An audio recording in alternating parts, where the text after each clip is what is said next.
Buenas tardes a todos. Vamos a continuar con el tema y con los temas que en cierta manera nos están ocupando en los últimos miércoles.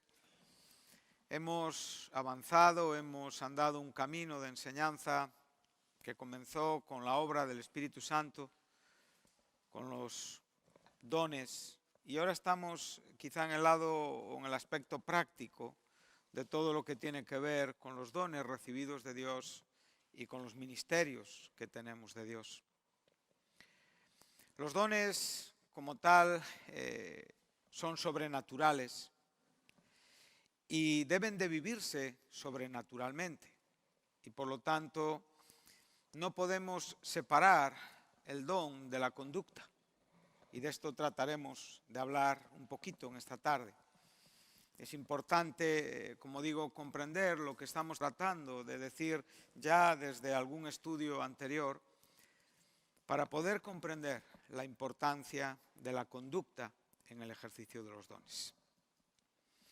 En esta tarde, como digo, estaremos hablando de este asunto y también aprovecho para saludar a todos aquellos que nos siguen desde sus casas, deseándoles también que, como a nosotros, la palabra de Dios les bendiga. Vamos a ir al capítulo 13 de Números, que es el texto base, es donde tenemos nuestro campamento, nuestro Gilgal, como diríamos, y de donde salimos para encontrar apoyo y sostenimiento a lo que tratamos de enseñar en el territorio, en el conjunto general, en el contexto general de todo lo que es la Escritura. Hemos estado incidiendo acerca de la importancia de no separar el fruto de la fe, lo cual nos lleva a lo que estaba hablando hace unos momentos. Esa fe, ese don, ese milagro, esa acción sobrenatural que nos permite, nos capacita para creer en Dios, para creer a Dios, para confiar en Dios, para realmente mostrar esa fidelidad, a esa confianza que milagrosamente podemos tener en nuestro bendito Dios, no puede ser separada de esas benditas consecuencias. Por lo tanto, el fruto es una evidencia de la verdadera fe. Esto es algo que siempre tenemos que recordar, que tener presente, que constantemente examinar en nuestra propia vida ese equilibrio perfecto del Espíritu Santo y de Dios, ¿verdad? Donde aquello que viene del cielo se transforma en una vida, en una evidencia para las personas que necesitan también ser bendecidos por Dios a través del ejercicio, como digo, de nuestros dones o de nuestros ministerios. Tanto en el aspecto fraternal, y cuando digo fraternal estamos hablando en el sentido de los hermanos. Cuando vemos el amor fraternal, cuando vemos este término al lado del amor, se nos está enseñando que está reduciéndose a aquellos que comparten la misma fe que nosotros. No está hablando de nuestros hermanos en el sentido de familia, de carne, no, está hablando de nuestros hermanos en la fe. Pero el amor, cuando no tiene el término fraternal, es tan extensivo a todas las personas que hay en el planeta. Los cristianos tienen que amar a todos como Cristo amó a todos. Entonces, esto debe de ser una evidencia y esto es una fuerte, como digo, razón para que nuestros ministerios tengan sentido. No podemos ejercer un ministerio si no está fundamentado en el amor cristiano. Amén.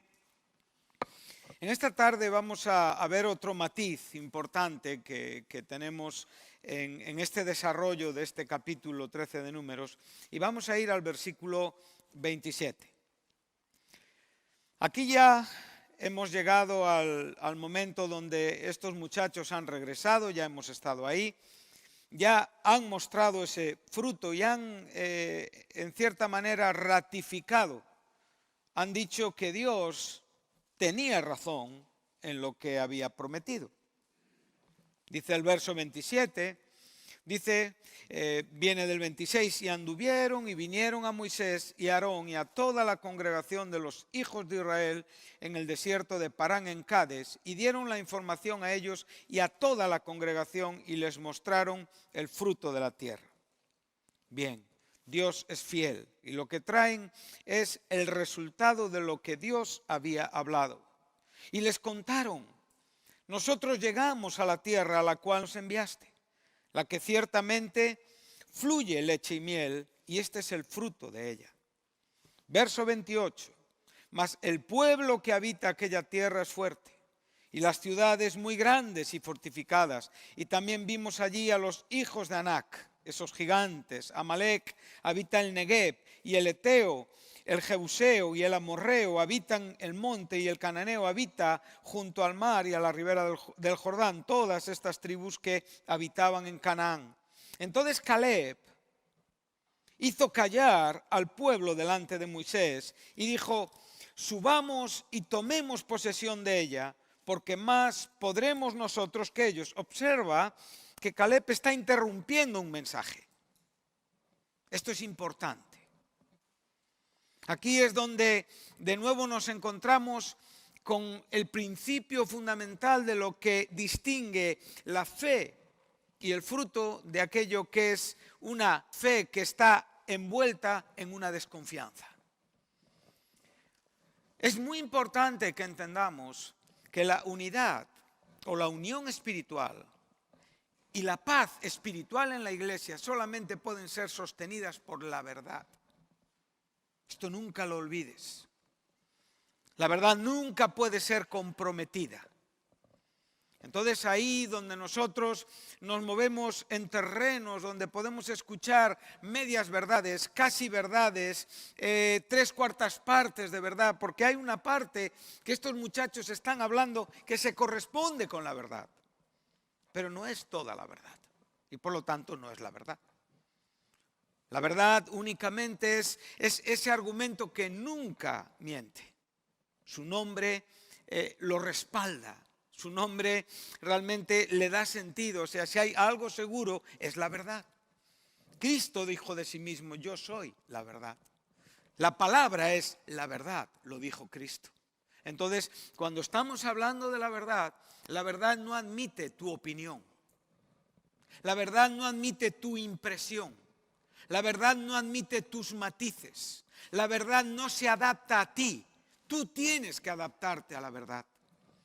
Cuando uno quiere ejercer un ministerio, cuando uno realmente quiere, como digo, desarrollar los dones recibidos, uno tiene que desarrollar esos dones conforme a la verdad. Sin esta verdad, nuestro testimonio está comprometido y más tarde, más pronto que tarde, se evidenciará. Esto tiene que preocuparte, hermano.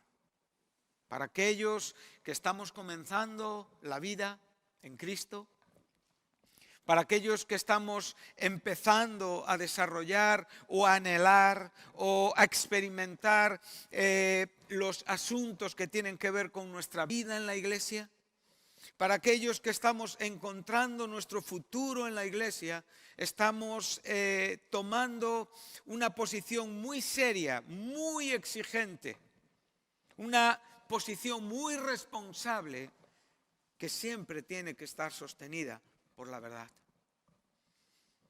Cuando Juan escribió su tercera carta, y ahí posiblemente llegaremos un poquitín más tarde, él habló de un creyente llamado Demetrio. Y él dijo: todos dan testimonio de Demetrio, todos los creyentes dan testimonio de Demetrio y aún la verdad misma. Verso 12 de la tercera carta de Juan. La verdad da testimonio de un creyente. Ahora, ¿qué es la verdad? Esto es un término muy amplio.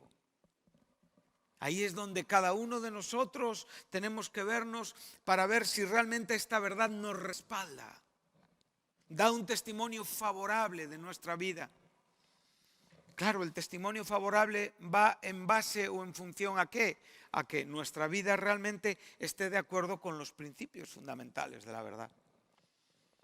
Lo que nosotros estamos aquí contemplando es mucha gente, miles de personas oyendo hablar a diferentes personas.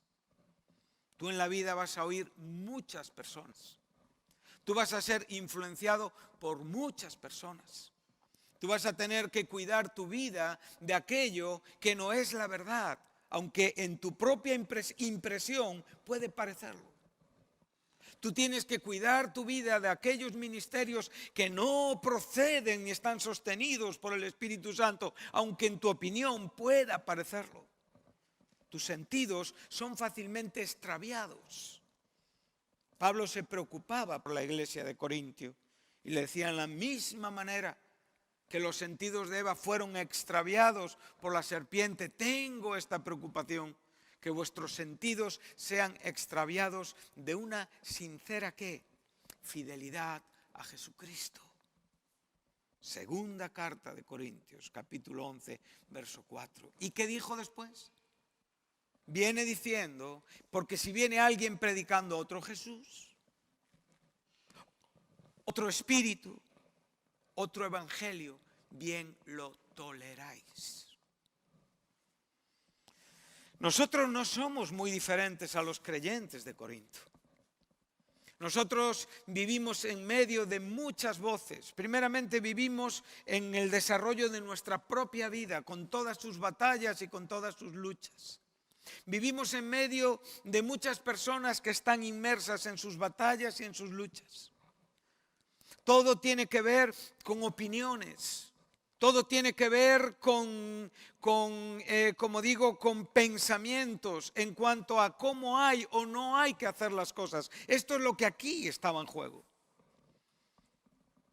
Creemos a Dios, tomamos esta tierra, entramos en esta tierra con todo lo que en ella hay, con todas las consecuencias, con todas las complicaciones, con todas las contradicciones, con todos los sufrimientos que vengan, o sencillamente nos quedamos de este lado porque esto no ha sido dado por Dios y no lo vamos a conseguir.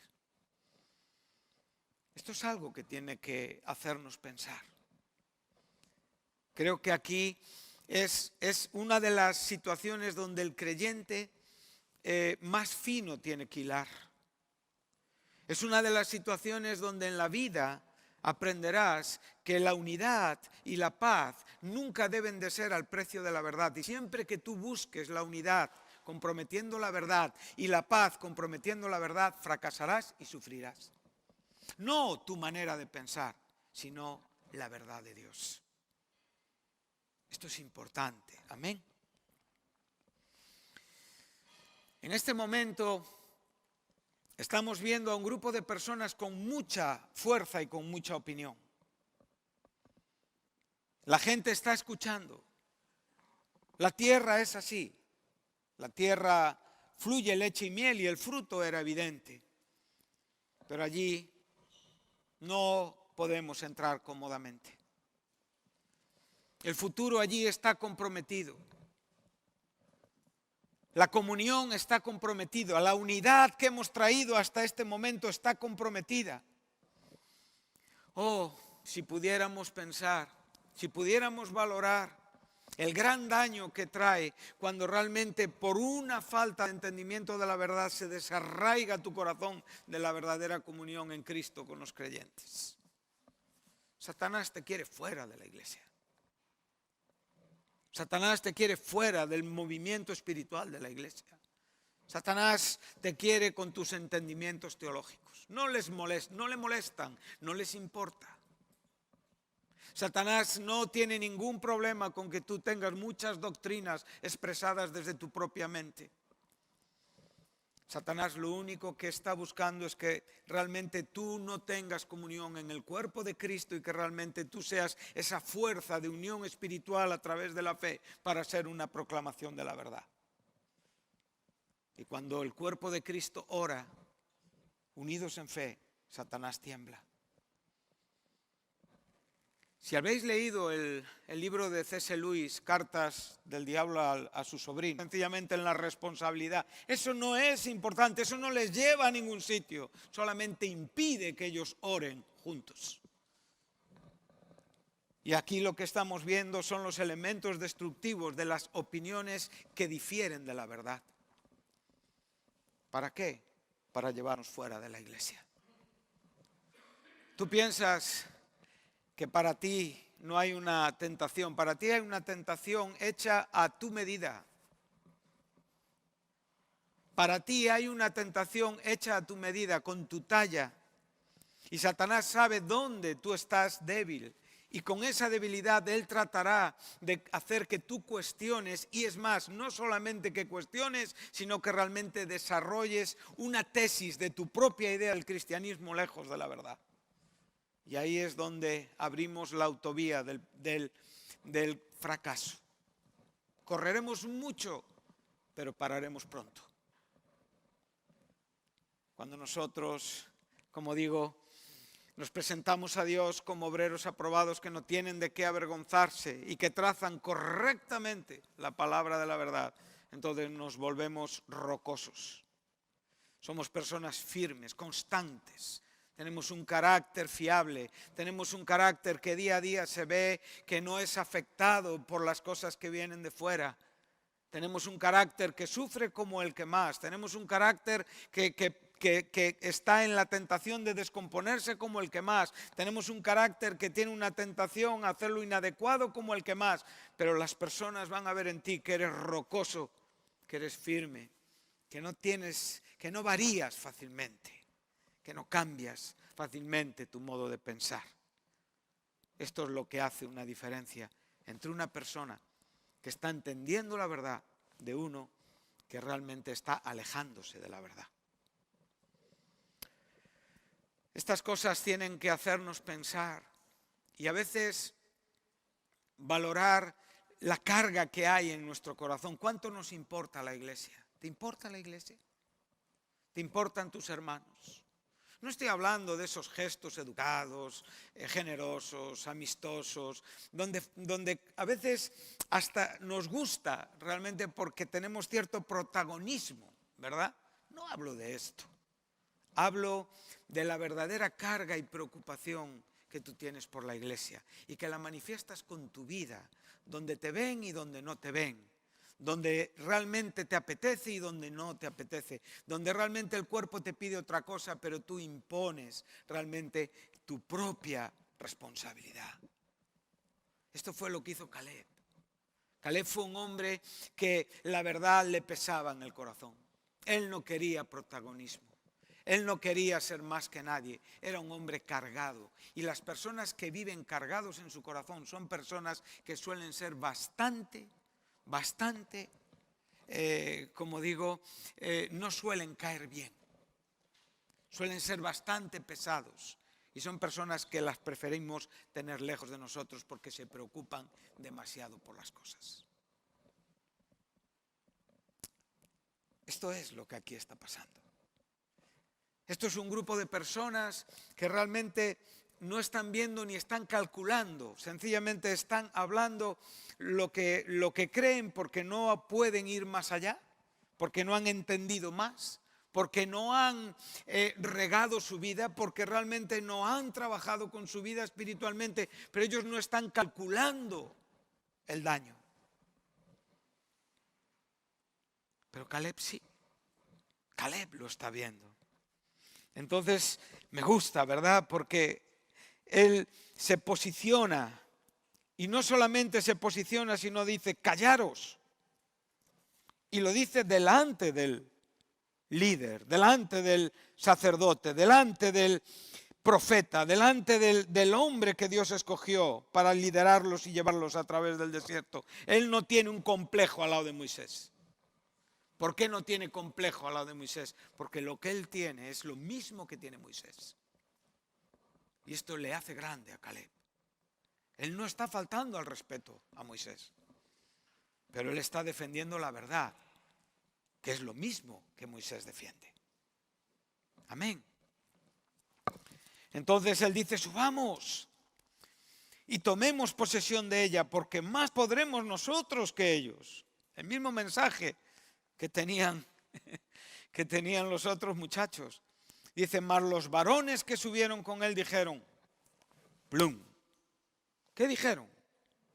No podremos subir contra aquel pueblo porque es más fuerte que nosotros.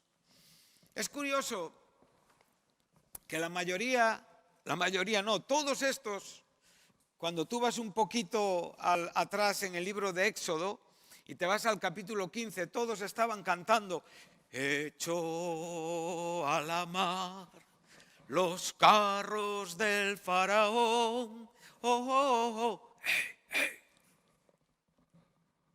Todos cantaban este canto.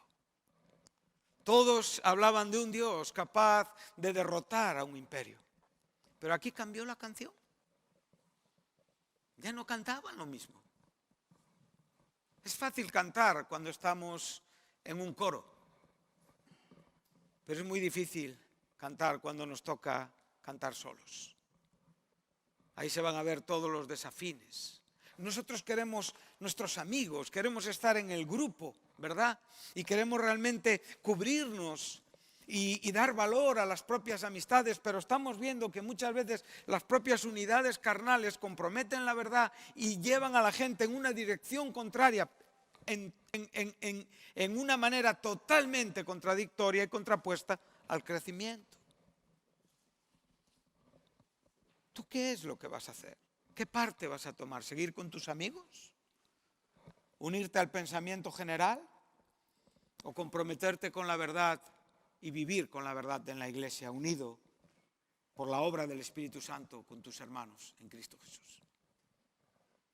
Tiene su parte de soledad, pero serás un hombre, una mujer que bendecirás la vida de muchos. No estoy hablando de tener una distinción. Creo que todos los creyentes, en la forma más sencilla de lo que es un creyente en la fe, es llamado a vivir así. Entonces, podemos ver cómo se contradicen las cosas, ¿verdad? Qué fácil es cantar todos juntos. Casi suenan las voces por igual. Verso 32. Y hablaron mal entre los hijos de Israel de la tierra que habían reconocido. Qué tremendo. Diciendo, la tierra por donde pasamos para reconocerla es tierra que traga a sus moradores. Y todo el pueblo que vimos en medio de ella son hombres de grande estatura. También vimos allí gigantes, hijos de Anac, otra vez raza de los gigantes, y éramos nosotros, a nuestro parecer, como langostas, y así les parecíamos a ellos. Qué difícil es a veces callar esa voz que constantemente encuentra disculpas para no hacer aquello que debemos. Cuánta fuerza damos a lo que compromete la verdad porque no calculamos los resultados.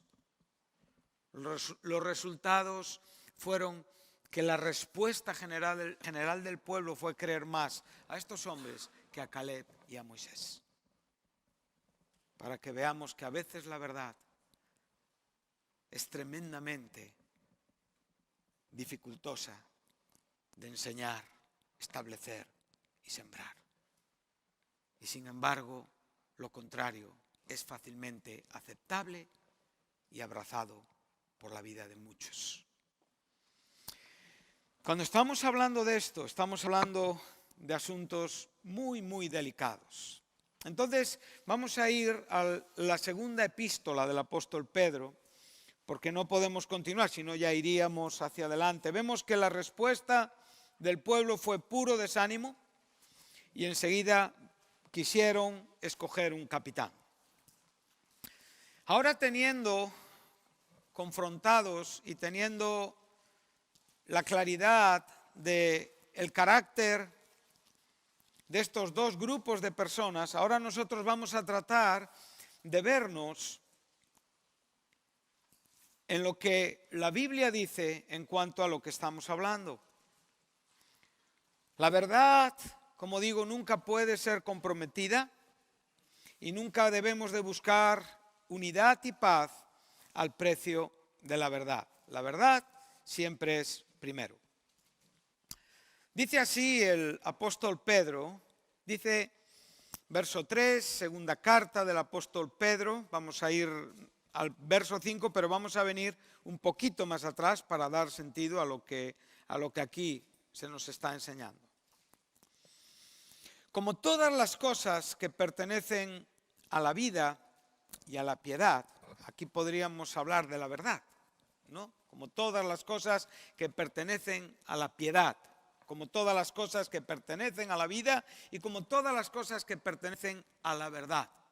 Cuando la Biblia nos habla del misterio de la piedad, nos habla del misterio de la fe, todo esto guarda una relación con la palabra, el misterio de la fe, perdón. Todo guarda una relación con la palabra, con la verdad. Entonces aquí lo que Pedro está diciendo, que todas las cosas que pertenecen a la vida cristiana nos han sido dadas ¿por quién? ¿Por quién? Por Dios. Y cuando dice Pedro todas las cosas, ¿qué son todas las cosas? ¿Únicamente la salvación? ¿Únicamente el perdón de nuestros pecados, el nuevo nacimiento? ¿O todo lo que viene después también?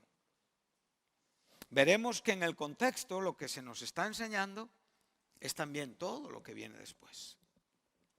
Y él te va a decir claramente que tú has recibido por el divino poder, mediante el conocimiento, la revelación de aquel que te llamó, de aquel que nos llamó por su propia gloria y por su propia excelencia. Verso 4. Por medio de las cuales nos ha dado preciosas y grandísimas promesas, para que por ellas lleguemos a ser participantes, quinonos, de la naturaleza divina, habiendo huido de la corrupción que hay en el mundo a causa de la concupiscencia.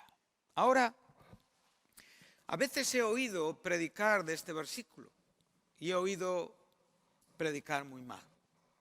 Casi lo que venimos a decir es que nosotros tenemos la naturaleza de Dios, lo cual esto no es verdad. Tú no tienes la naturaleza de Dios, tú no eres Dios. Decir que tenemos la naturaleza de Dios sería decir lo mismo que en esencia somos Dios, lo cual sería una barbaridad. Entonces tenemos que saber qué es lo que aquí se nos está enseñando. Para saber lo que aquí se nos está enseñando, primeramente debemos de usar dos términos que en griego nos aclaran mucho lo que aquí está diciendo Pedro. Sería el término physis, lo cual habla de naturaleza, o el término usía, que habla de sustancia. Si tú lees Hebreos 1:3, te darás cuenta de la diferencia. Y si tú no eres capaz de aceptar que realmente tú no tienes esta naturaleza, entonces tienes un problema teológico. Dice claramente Hebreos 1:3 de Cristo que Él es la imagen, que Él es el resplandor de su gloria, la imagen misma de su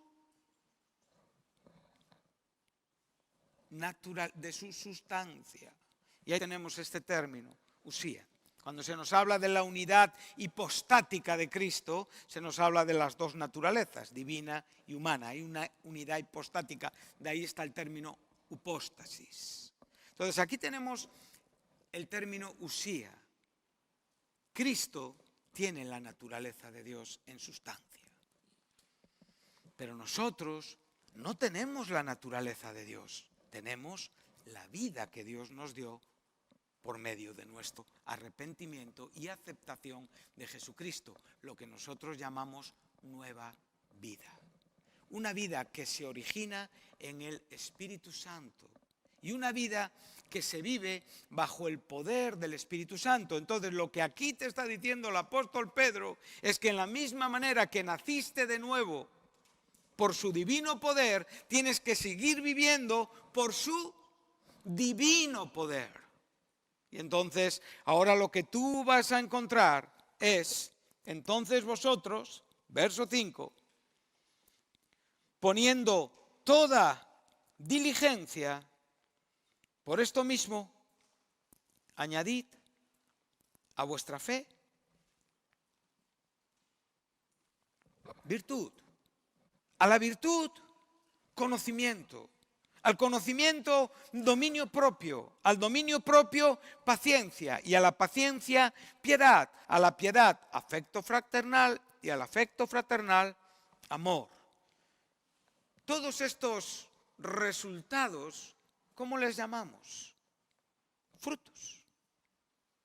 Pero cuando nosotros podemos pensar en Gálatas 5:22, a veces pensamos en un orden que realmente mantiene una manifestación de frutos ordenadamente. Pero aquí Pedro no tiene esto en mente. Pedro sencillamente está dándonos un colectivo de frutos que viene a resultar en algo que tiene que ver, añadida a vuestra fe, conducta.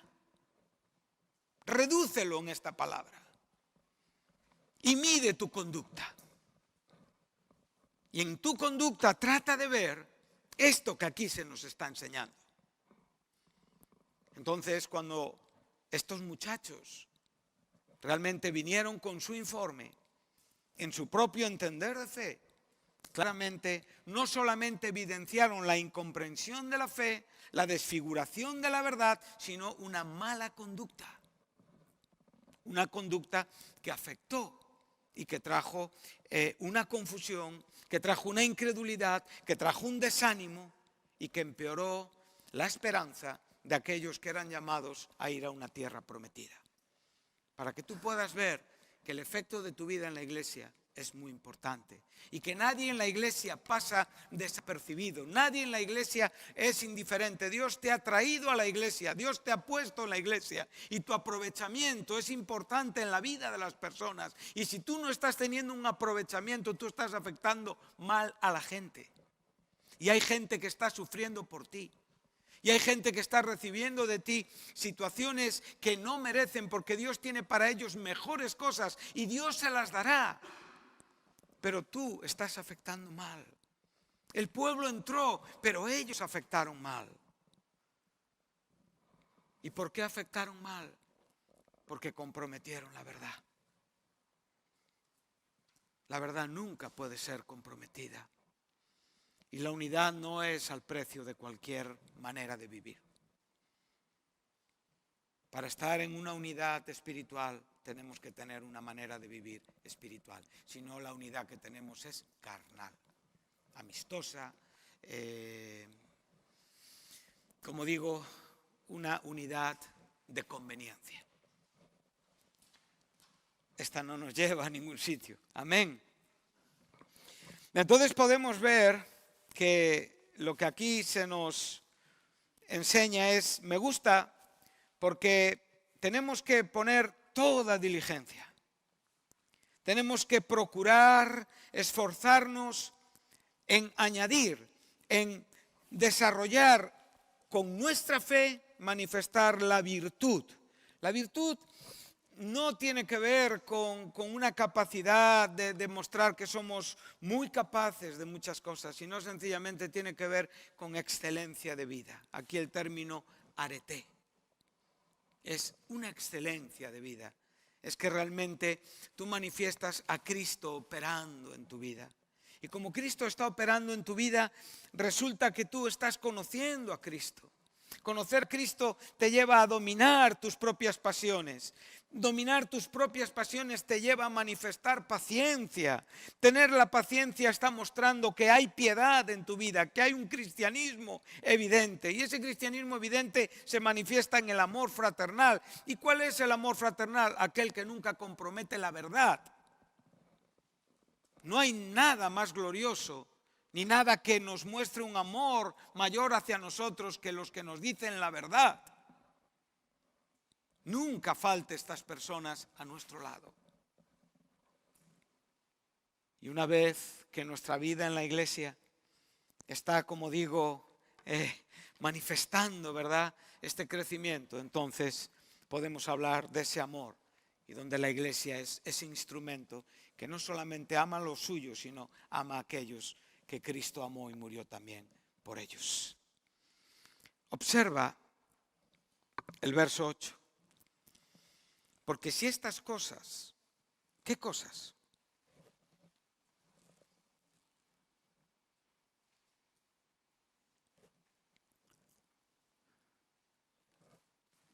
Todo lo que se nos ha estado nombrando, ¿verdad? Están en nosotros y abundan en una manera plena, no vamos a estar ociosos ni sin fruto en cuanto al conocimiento de nuestro Señor Jesucristo. Observa el verso 9. Pero el que no tiene estas cosas, tiene la vista muy corta. Y aquí está usando una metáfora. Es ciego, habiendo olvidado la ¿qué? La purificación de sus pecados. ¿De qué te está hablando esto? ¿Cuál era el problema de los hebreos? ¿Cuál era el problema de los corintios? Debiendo ser maduros, ¿qué eran? Carnales. ¿Cuál era el problema de los hebreos? Debiendo ser maestros, ¿qué eran? Niños que necesitaban la leche y necesitaban comprender los rudimentos, las verdades básicas del Evangelio. Y aquí lo que se nos está enseñando es que estas personas, si no entendían lo que Pedro estaba diciendo y no estaban desarrollando lo que Pedro estaba diciendo, estaban todavía ¿dónde? En el principio de la propia limpieza en Cristo Jesús. Está diciendo, están olvidando la purificación de sus pecados. O sea, no están dando fruto consecuente a lo que ellos dicen que son. Por lo tanto, tienen que ir al punto de partida. Y así hay mucha gente entre nosotros. Gente que claramente están ociosos y sin fruto en el conocimiento de nuestro Señor Jesucristo. No habla de tareas, no habla de talleres, no habla de trabajar. Habla de estar empleado y fructuoso en el conocimiento de nuestro Señor Jesucristo. Estas cosas son importantes. Entonces, como digo, la persona o las personas o los que realmente estén comprometiendo la verdad en su vida, entonces no están mostrando este desarrollo de carácter.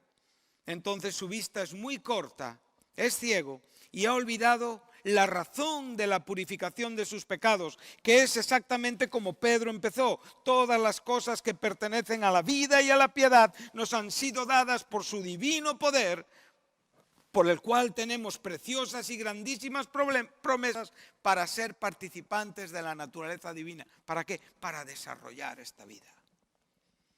Estas cosas tienen que estar en nosotros. Tienes que procurar preocuparte por ellas. Pero estas cosas piden un compromiso, exigen. Y no todo el mundo, como digo, en el fin está dispuesto. Pero somos llamados, ¿eh? El Señor nos llama a todos. El Señor no le niega esa verdad ni esta posibilidad a nadie. Entonces, con esto que estamos aprendiendo, bueno, estamos aprendiendo muchas cosas. Estamos aprendiendo que realmente podemos tener las promesas y sin embargo no tener la actitud posterior. Estamos aprendiendo que podemos recibir un don y sin embargo no tener la actitud para desarrollarlo. Estamos aprendiendo que la actitud, la conducta es fundamental en cuanto al desempeño y al desarrollo de la fe. Y esa conducta no es igual en la vida de todos. Y a veces por fallar en este desarrollo, lo que llevamos es un mensaje absolutamente equivocado. Juan 16, 13 y 15, vemos otro texto que estuvimos el domingo y vemos los mecanismos, evidentemente, de la verdad. Son interiores. El Espíritu Santo, prometido por el propio Jesús, dice que Él nos guiará a toda la verdad. Él me glorificará de lo mío, me glorificará, tomará de lo mío y os lo hará ¿qué? Saber. Esto es un mecanismo interior de nuestra vida. O sea, todo lo que la propia verdad está produciendo en nosotros, ¿qué es? El conocimiento de Jesucristo. ¿No es lo que está diciendo aquí el Señor Jesús? Él me glorificará. Él hará que yo no sea un ciego o un corto de vista. Él hará que yo no esté olvidado del punto de partida de la purificación de mis pecados. Él realmente me mostrará constantemente la razón por la cual Dios, por su divino poder, me dio todas esas grandes y preciosas promesas y me llamó a participar de esa naturaleza divina. Esto será una información, un torrente constante que está dirigiendo mi vida hacia esa conducta necesaria donde yo cada día tengo que vivir. Y no solamente tengo que vivir, debo de vivir y debo de exigir vivir a mí mismo. Yo debo de llevar mi vida hacia ese tipo de carácter y ese tipo de experiencia por la propia obra del Espíritu Santo. Yo debo de poner todo el desempeño, todo el empeño de mi propia voluntad para poder vivir en esta manera. Esta información es un fluir interno, como decimos, viene a través de la obra del Espíritu Santo dentro de nuestros corazones y constantemente el Señor está tomando de Él, el Espíritu Santo está tomando de Cristo y te está dando esta información que está desplegando en ti un hombre o una mujer efectivo en la iglesia. Alguien que vive cargado, no alguien que vive desinteresado. Ese es el fruto evidente de quien no está creciendo en el conocimiento de Jesucristo. El desinterés. Cuando todo empieza a importar poco. Dios nos carga y nos comisiona para vivir con esta carga en el corazón. Santiago 3, versículo 17, vemos otro texto también paralelo.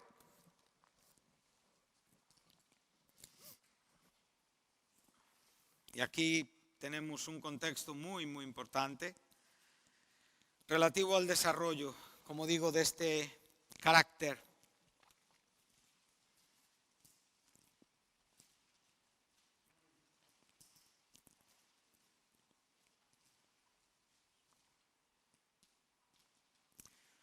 Santiago acaba de enseñarnos la importancia de la lengua. Acaba de advertirnos que no nos hagamos muchos de nosotros maestros porque recibiremos mayor condenación. Nos ha enseñado que la lengua es muy poderosa y es difícilmente domable y controlable. Y observa que al final de este capítulo 3, él te va a decir algo muy importante, que de ti no puede salir agua dulce y agua amarga, lo cual es una contradicción. No es posible esto, pero es posible. O sea, lo que te está diciendo que es la evidencia de que en ti hay una división, hay una dualidad. ¿Qué es lo que tenían estos muchachos que fueron a reconocer la tierra? Estaban divididos y por eso su fe no podía confiar y su mensaje no era un mensaje que transmitía verdad y ánimo. Eran fuentes con agua dulce y agua amarga. Podrían ser personas de las que diríamos en una manera popular, dan una de cal y otra de arena. Son constantes, como digo, personas que viven con altibajos de carácter. Entonces él te está diciendo que la higuera no puede dar uvas y que la vid no puede dar higos. Es imposible. Pero eso lo sabemos todos, ¿verdad? La higuera es higuera y como tal da higos, y la vid es vid y como tal da uvas. Entonces, ahora te va a decir lo que realmente te va a importar. ¿Quién es sabio? ¿Y quién es entendido entre vosotros? Bueno, pues si eres sabio y entendido, lo tienes que mostrar por tu buena conducta. La conducta es la expresión de la sabiduría interna, interior que hay en ti de Cristo. La sabia conducta manifiesta que Cristo está constantemente enseñando todo aquello que el Espíritu Santo trae a tu propio corazón y tu vida está glorificando a Cristo. Eres un hombre cargado, apasionado con Dios. ¿Cómo vas a ser indiferente? ¿Cómo vas a tener una boca que echa agua amarga y agua dulce? Es imposible, es una contradicción. El Espíritu Santo está constantemente contenido por tu propia carnalidad. El Espíritu Santo está totalmente contristado por nuestra propia carnalidad. El Espíritu Santo está constantemente apagado por nuestra propia carnalidad. ¿Tú te crees más poderoso que el Espíritu Santo? Él se puede abrir camino. Él es Dios, pero sin embargo, Él quiere darte un entendimiento en cuanto a lo que realmente es el camino y el resultado de tus caminos. Entonces, ¿tú eres sabio y entendido? ¿Dices a las personas que eres un cristiano? Pues entonces produce los frutos de Cristo. Muestra con tu buena conducta que Dios está obrando en tu vida.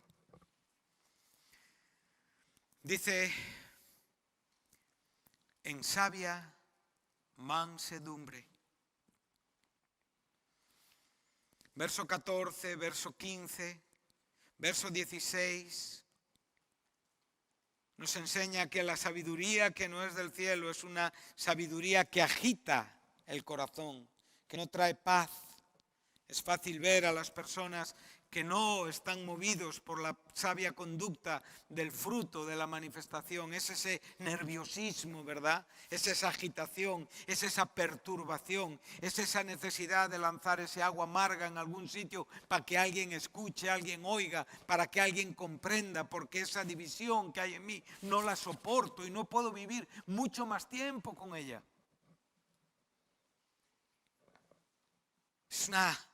Es una batalla perdida. No podemos imitar a este tipo de personas. Pero recuerda que hay una tentación. Y una tentación que está claramente relacionada con tu debilidad. Y ahí es donde tú tienes que crecer en Cristo Jesús. ¿Eres vago? Pues sabes que tienes que en tu vida fomentar el esfuerzo. ¿Te falta pasión por las personas? Señor, ayúdame a practicar el amor. Soy indiferente, Señor, ayúdame a preocuparme por las cosas. A veces yo veo personas que con lo justo están satisfechos. Y yo he vivido a veces en mi vida, muchas veces, con lo justo. Y tú ves, vas siguiendo su camino y te encuentras con el vacío. Ha hecho aquello que él consideró suficiente, no hizo nada más. Y eso es lo mismo que nada. Nada. Porque lo que ha hecho únicamente es para salvaguardar su propia identidad. Pero cuando una persona vive cargada y cuando una persona quiere mostrar con sabia mansedumbre que es un hombre, una mujer, que lo que sale de su boca es la verdad, entonces no es una persona que va a generar perturbación. No es una persona que va a generar tensión. Es una persona que va a ser un embajador de la paz. Una persona que donde está y donde trabaja se manifiestan claramente los frutos del Espíritu Santo. Es una maravilla, Dios, ¿verdad? No podemos ahora mismo malentender este mensaje. Para algunos igual no es ni importante, para otros puede ser interesante, para otros igual es una batalla entre esa gran pregunta. Entonces, ¿nunca vamos a fallar? No, no estoy diciendo esto. Vamos a fallar muchas veces. Vamos a cometer errores. No estoy hablando de esto. Va a haber muchas situaciones en la vida donde no vamos a estar a la altura. No estoy hablando de esto. Estoy hablando de personas que realmente no están creciendo en el conocimiento de nuestro Señor Jesucristo. Y que por lo tanto en la iglesia son ciegos y cortos de vista. Estoy hablando de personas que realmente tienen que pararse por un momento a ver su vida para producir estos frutos. Frutos que te van a hacer muy feliz y que realmente te van a erigir como un Caleb y como un Josué en un pueblo que necesita hombres de fe y con la verdad en su boca. Amén.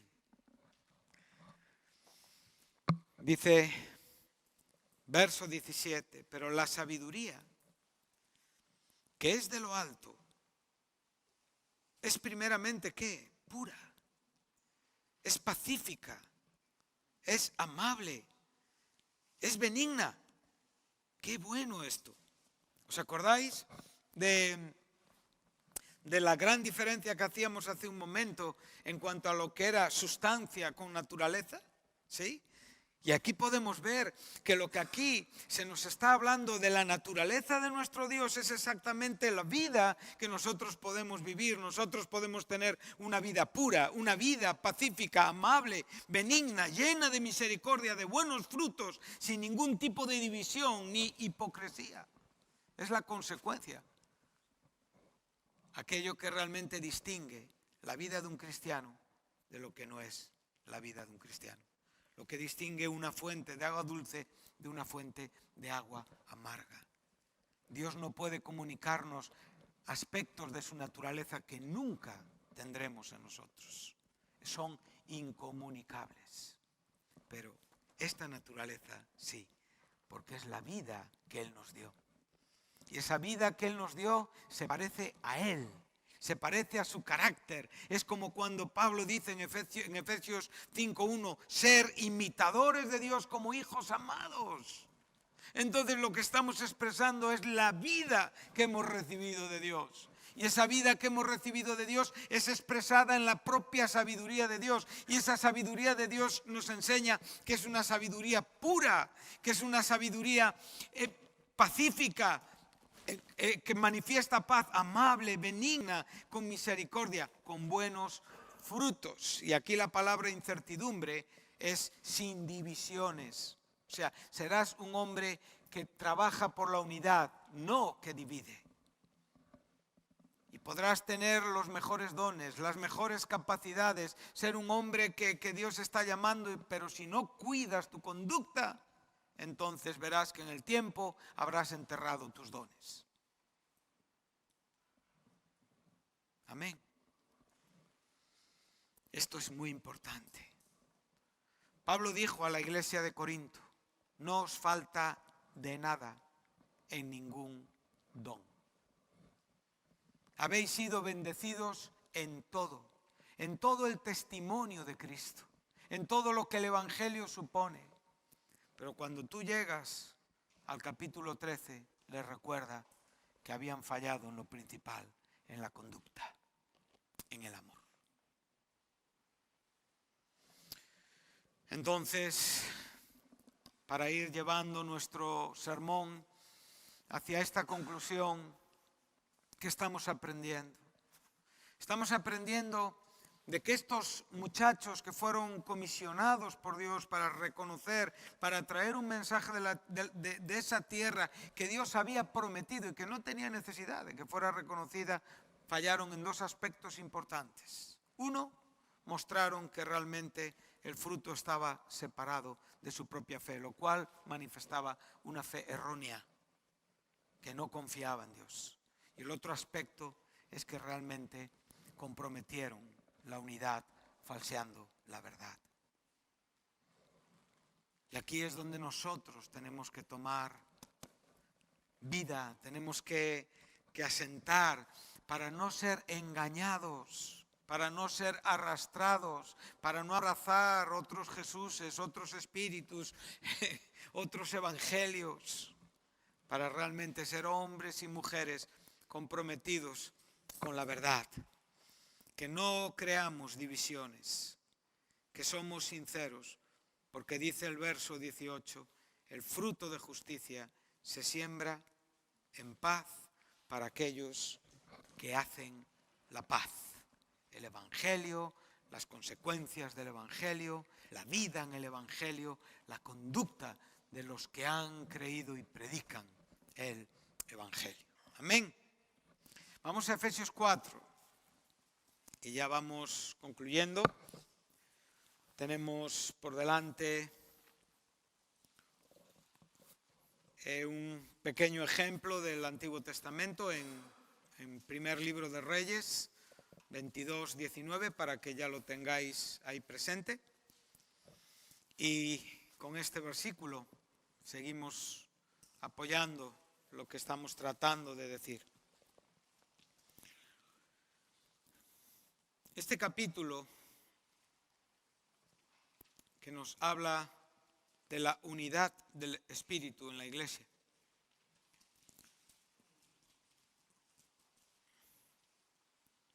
Vamos a citar el versículo 3,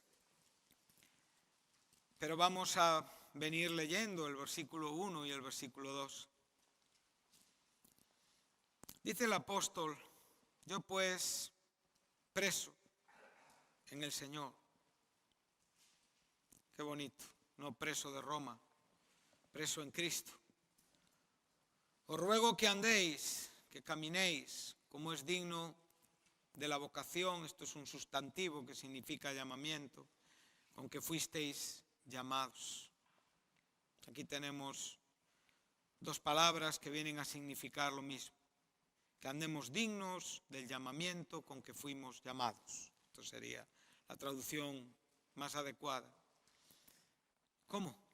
Con toda humildad y con toda mansedumbre, y soportándonos con paciencia los unos a los otros en...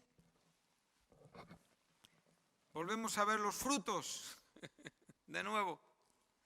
Los tenemos con total claridad delante de nuestros ojos. ¿Y con qué propósito el apóstol está diciendo a los creyentes de Éfeso que realmente anden en esta manera? ¿Cuál es el propósito? Es la unidad. Jesucristo, cuando oró en Getsemaní, recordó al Padre y dijo: para que sean uno, como tú y yo somos uno. O sea, la unidad de los creyentes en Cristo Jesús es en virtud de la propia unidad del Padre con el Hijo. Esa es una unidad absolutamente comprometida con la verdad. Ahí la verdad no es afectada en ninguna manera. Y por lo tanto, de esa unidad depende nuestra unidad. Y nuestra unidad depende de ese principio de verdad. Ahora nosotros tenemos que empezar a distinguir, a aprender a distinguir lo que es unidad espiritual de lo que son relaciones humanas. Y esto no es fácil, porque nosotros vivimos rodeados de personas que constantemente nos afectan. Vivimos rodeados de personas que tenemos cariño hacia ellas, que les amamos, que procuramos su bien, personas de las que somos amigos, que compartimos secretos, que compartimos situaciones que en muchos casos sabemos perfectamente que les están alejando de Dios, pero sin embargo tenemos ese consejo falto de verdad. Yo tengo que aprender a distinguir lo que me une a ti humanamente de lo que me une a ti espiritualmente. Nunca tendrás éxito unido humanamente a nadie. Un matrimonio no tendrá éxito si la unidad es humana. Hermanos en la fe no tendrán éxito si la unidad es humana. Un pastor no tendrá éxito en su ministerio si trata de trabajar una unidad humana. Amigos en Cristo no tendrán una amistad verdadera en Cristo si su unidad es humana. Un padre e hijos o madres e hijos no tendrán una verdadera unidad si su unidad es humana y si no aprenden a saber sacar aquello que humanamente estorba lo que compromete la verdad. Y aunque por un momento la verdad, como digo, nos rechace, o en algún momento la verdad nos aleje, pero la verdad siempre tiene un buen puerto. Y siempre te llevará al éxito en Cristo Jesús. Tú terminarás en la iglesia, viviendo como Dios espera de ti, viviendo como Cristo espera de ti y viviendo como tú quieres vivir, porque estás creciendo en el conocimiento de nuestro Señor Jesucristo. No estás ocioso ni sin fruto. Eres joven, eres viejo, tienes diferentes circunstancias, estás empezando, estás creciendo, estás madurando. Los frutos son los mismos. Un creyente recién nacido manifiesta los mismos frutos que un creyente maduro, solamente que el creyente maduro tiene una experiencia. Pero aquí cuando Pedro habla, está hablando a jóvenes y a viejos. Y les está diciendo a todos: añadid a la fe fruto, conducta. Y si no hay conducta, entonces nuestra salvación es susceptible, evidentemente, de ser verdad o mentira, que eso es algo importante. Hay mucha gente en la iglesia que no ha nacido de nuevo, en la iglesia, digo, en la iglesia física, entre nosotros, no han nacido de nuevo. No se les puede exigir fruto porque no tienen esta vida. Y hay personas que después de muchos años no han nacido de nuevo. He conocido personas con ministerios pastorales que llegaron a reconocer que después de 20 años de servir en una iglesia no habían nacido de nuevo y eran predicadores y estaban rodeados de miles de personas. Esto no te asombres, esto es muy factible entre nosotros. Y puede ser que alguien aquí en esta tarde no haya nacido de nuevo y esté tratando de procurar entender el fruto. Es imposible, porque el fruto es la consecuencia divina de la naturaleza que Dios te ha dado en la nueva vida en Cristo Jesús. Tú no puedes producir este fruto. Solo lo produces cuando tienes tu voluntad rendida a Cristo y cuando la fe está operando. Entonces, muchas veces las personas deberían de preguntarse si han nacido de nuevo. Es una buena pregunta. Y Dios tiene que responderte. Entonces, si has nacido de nuevo, ¿cuál es la evidencia de tu nuevo nacimiento? El fruto. El fruto está aquí dentro. Recordar, los dones vienen de fuera. El fruto está aquí, el fruto comienza con la propia semilla y con la propia vida de Dios. Y a partir de ahí, lo que aparece es un hijo de Dios, que se parece a su Padre, que está participando de la naturaleza, entendiendo lo que eso significa. Amén. Entonces,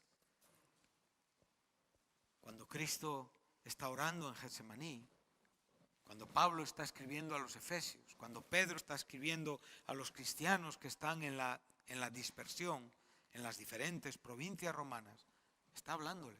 Están hablando todos de lo mismo. Es muy importante lo que estamos hablando. Por favor, tenéis que, y permitirme que lo diga con el máximo respeto, tenéis que eliminar las relaciones humanas infructuosas que hay entre nosotros para cambiarlas por comunión en Cristo. Empezar a separar. No puede estar junta el agua amarga con el agua dulce. Y te va a doler, porque estás acostumbrado a relacionarte con gente no espiritualmente. Y piensas que eso no te afecta. Ahora, permitirme 10 minutos. Cuando vemos venir a esa persona que respetamos, entonces nuestra manera de ser es la mejor que tenemos, las mejores galas, ¿verdad? Para que algunas personas puedan ver que yo soy cristiano, pero después hay otras personas con las que estoy compartiendo miseria. Miseria a la altura de esos celos amargos, estupideces, cosas que no proceden, que no edifican. Y lo que no edifica no lo debemos de desear ni de querer entre nosotros. Cuanto más ames a una persona, más debes de hablarle la verdad. Aunque esa persona te rechace, no cambies el argumento. Habla la verdad. Nunca comprometas la verdad. Porque entonces serás un mal mensajero. No entenderás el afecto fraternal. Y no serás una bendición, o no seré una bendición en la iglesia. Somos llamados a esto. Amén. Me gusta porque Él no está diciendo unos, no, todos debemos de andar con el ruego del apóstol, el preso del Señor, que andemos digno de la vocación con la que hemos sido llamados. El verbo kaleo, el sustantivo klesis, hablan de llamar. Humildad, con toda humildad, siempre con humildad. Aquí tenemos el término paz, mansedumbre, soportándonos con la propia paciencia los unos a los otros. ¿Con qué propósito? Verso 3. Solícitos, ansiosos, cargados Esto es lo que trae, o sea, es realmente es nuestro deseo. Llega a tener un cierto carácter obsesivo en buena manera. Amén. Llega a ser una obsesión santa. Estar obsesionado con Dios, Dios mío, qué bueno es esto. Estar obsesionado con la palabra de Dios, qué bueno es esto. Entonces estoy constantemente enfocado ¿en qué? En guardar la unidad del Espíritu, en el vínculo de la. Volvemos a ver la palabra paz, lo cual sabemos que también es un fruto, pero Colosenses 3:14 nos habla de que este vínculo de la paz es el amor. O sea, el fruto inequívoco de nuestras relaciones cristianas entre creyentes. ¿Pero qué estamos guardando? La unidad del Espíritu. Es el Espíritu el que realmente tiene esa unidad. Él es el causante de la unidad. No buscamos una unidad humana, buscamos la unidad del Espíritu, fundamentada en la verdad. Esto me trae a la mente, y en el texto que os dije antes, no vamos a ir ahí, ¿vale?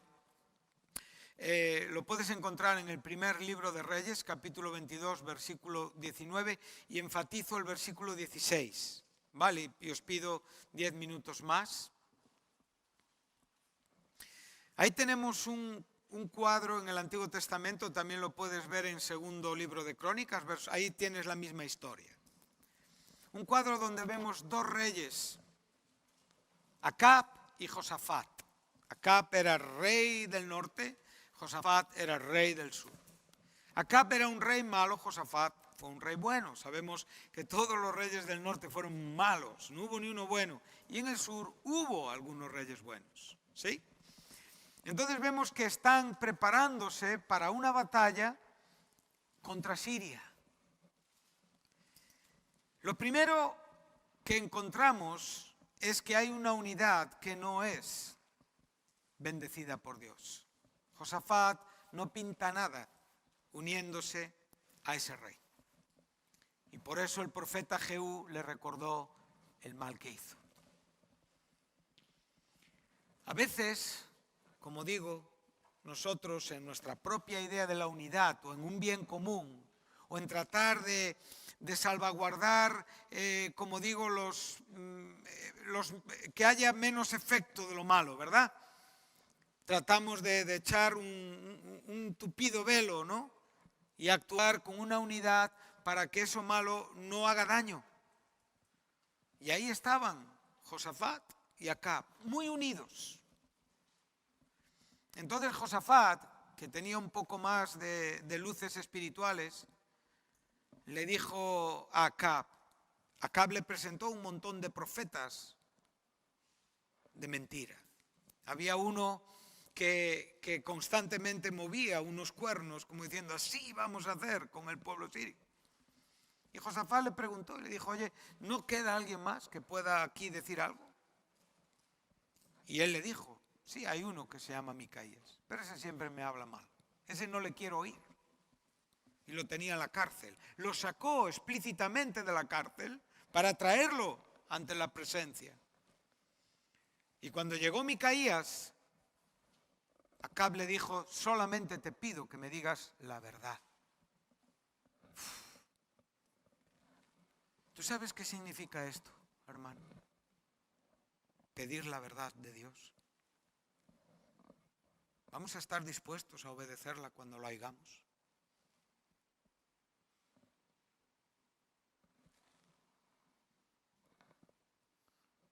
Micaías le dijo, mira, yo vi a Israel desparramado como oveja sin pastor.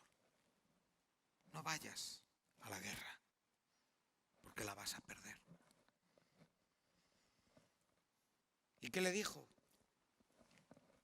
el rey Acab a Josafat? Te lo dije, ¿Qué le dijo Pilatos a Jesús cuando le tenía delante? ¿Qué es la verdad? ¿Y sabes qué le dijo Jesús? El que es de la verdad me escucha. Es profundo lo que estamos hablando. Oír la verdad es una gran responsabilidad, porque ya eres responsable delante de Dios de obedecerla. Tú ya no puedes decir, yo no he escuchado la verdad. Un pecador que ha oído el Evangelio, si se pierde, ha escuchado. La fidelidad de Dios ha sido una realidad. De la misma manera, el creyente que es advertido por la verdad y continúa en su manera de pensar, está poniendo su vida en un riesgo.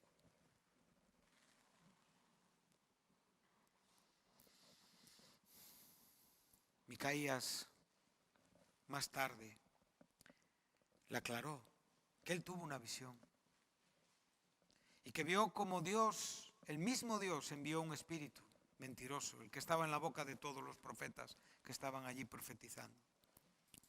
Un espíritu que creyeron estos reyes que fueron a la guerra. No oyeron a Micaías. Y curiosamente, los sirios únicamente sabían que había que matar al rey de Israel. Y el rey de Israel se disfrazó. Y el que debía de haber muerto era Josafat. Pero sin embargo no fue Josafat. Una flecha lanzada al aire mató a Acab. Y Acab murió en la batalla. Porque escuchó el espíritu de engaño. Para un hebreo, para un judío, para un cristiano, a fin de cuentas Dios es soberano. Amén. Y Dios está contemplando el mundo con su verdad y con su mentira. Dios envió a Moisés delante de Faraón y le dijo, yo voy a endurecer su corazón, aunque tú le hables la verdad. ¿Por qué? Porque Faraón iba a creer la mentira, no la verdad. Romanos 1 nos enseña que Dios entrega a los hombres a sus pasiones porque no quieren creer la verdad. Si anotas 2 de Tesalonicenses 2:11, ahí te habla de un momento del mundo, por favor, relacionado con los incrédulos. Mira lo que dice este texto, para que veamos la importancia de lo que estamos hablando.